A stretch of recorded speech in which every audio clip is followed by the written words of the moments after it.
Have you ever walked away from a conversation feeling small? You can't quite put your finger on it. They didn't yell. They didn't call you a name. In fact, on paper, everything seemed fine. But your gut is telling you that you were just stepped on.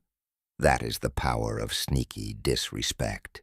It's the art of making someone feel small while maintaining total plausible deniability. If you call it out, you're the one being too sensitive. If you ignore it, you lose a little piece of your self-respect every single time.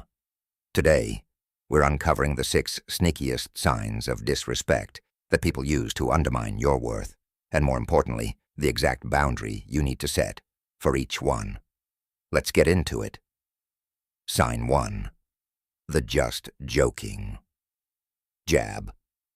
Someone says something cutting about your weight, your career, your relationship. And when they see the look on your face, they immediately follow it up with, "Oh my God, I was just joking. You're so sensitive." Here's what's actually happening. This is a test. They are checking how much of your territory they can occupy. By framing the insult as a joke, they hand you an impossible choice. Either you laugh along and absorb the hit, or you speak up and become the villain for not having a sense of humor. The sneaky part is that you start to wonder if you really are overreacting. That self-doubt is the whole point. The boundary. Don't get angry. Don't laugh to be polite. Ask for an explanation. The script. I don't get the joke. Can you explain why that's funny? Nothing kills a mean-spirited jab faster than a calm, deadpan request for a logical breakdown. It forces them to either admit the insult or back down awkwardly. Either way, you've made it clear that your dignity is not available for comedic sacrifice. Sign 2. Chronic interrupting. We're not talking about someone getting excited and jumping in. We're talking about the person who starts their own point while you are mid-sentence, consistently, every single time. This is a power play. Consciously or not, it signals that their internal monologue is more valuable than whatever you're contributing. It's a way of saying, you are a background character in my story. And the frustrating thing is that if you bring it up, it sounds petty. You interrupted me feels like a small complaint. But when it happens over and over, it's a pattern of erasure. The boundary use the broken record technique. Keep speaking for just one beat after they start talking. Then stop. Wait for them to finish. Might say, "I'm going to finish my thought first, then I'd love to hear yours." It's not an attack. It's a correction.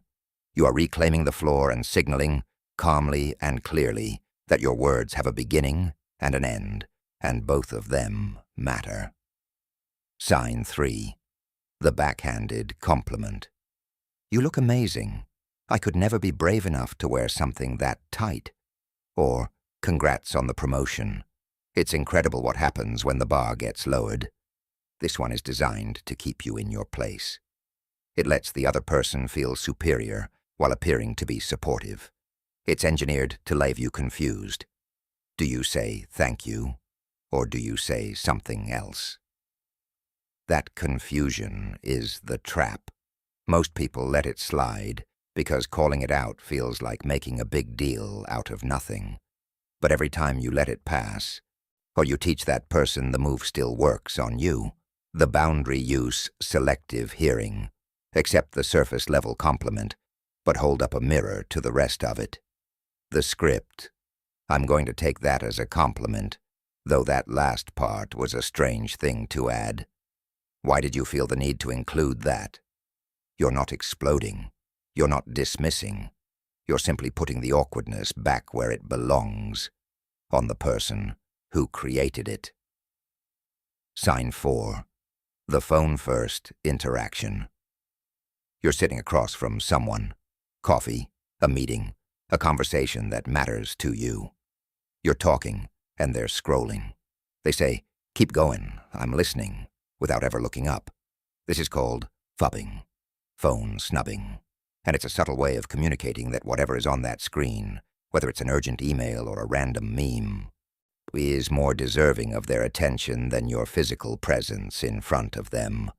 The sneaky part is that they technically haven't done anything wrong. They said they're listening, but you both know what it actually feels like.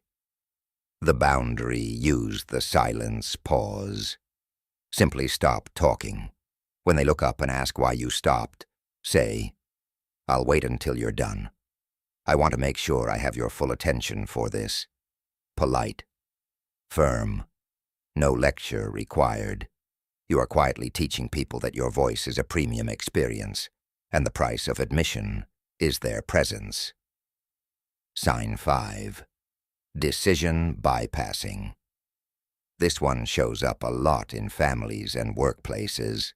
Someone makes a decision that directly affects you, changes a time, commits you to a task, invites an extra person to something you planned, and then informs you after the fact, and as if it's already settled.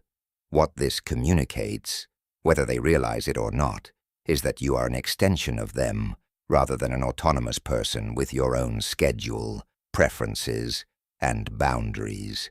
Your input was never part of the equation, and when you push back, you get hit with, "I was just trying to help," or "I didn't think it would be a big deal," which makes you feel difficult for having a problem with it. The boundary. The script. "I wasn't part of the planning for this, so I'm not available. Going forward, please check with me before committing my time. If I'm not consulted first, my default answer is no." You're not being difficult. You're being systematic. You are establishing a standard operating procedure for how decisions that involve you actually get made. Scene 6. Selective memory. You bring up a valid concern, something that hurt you, something they said or did, and their response is, "I never said that," or "That never happened," or "You're remembering it completely wrong." This is gaslighting in its quieter form. The goal is to make you doubt your own perception so thoroughly that you stop bringing things up altogether. If they can convince you that your memory is faulty, they never have to be accountable for anything. And the insidious thing is that it works. You start to wonder, was I wrong? Did I misread the whole situation? You leave the conversation more confused than when you entered it. The boundary. The script. I know what I experienced, and I'm not available to debate my own memory. Since we seem to remember things differently, let's put our future agreements in writing so there's no confusion going forward. You are not trying to win an argument about the past. You are protecting your future. You are ending the loop cleanly and without drama. And that is exactly the kind of quiet power that sneaky disrespect cannot survive. Here's what all 6 of these signs have in common. None of them are loud. Nobody is screaming at you. Nothing is obviously terrible. That's exactly what makes them hard to name, and even harder to respond to in the moment. But quiet disrespect is still disrespect, and you don't have to shrink yourself, question your memory, or laugh at jokes that aren't funny to keep the peace. Boundaries aren't walls to keep people out. They're gates that show people where the road is. And when you start setting them, some people will call you difficult.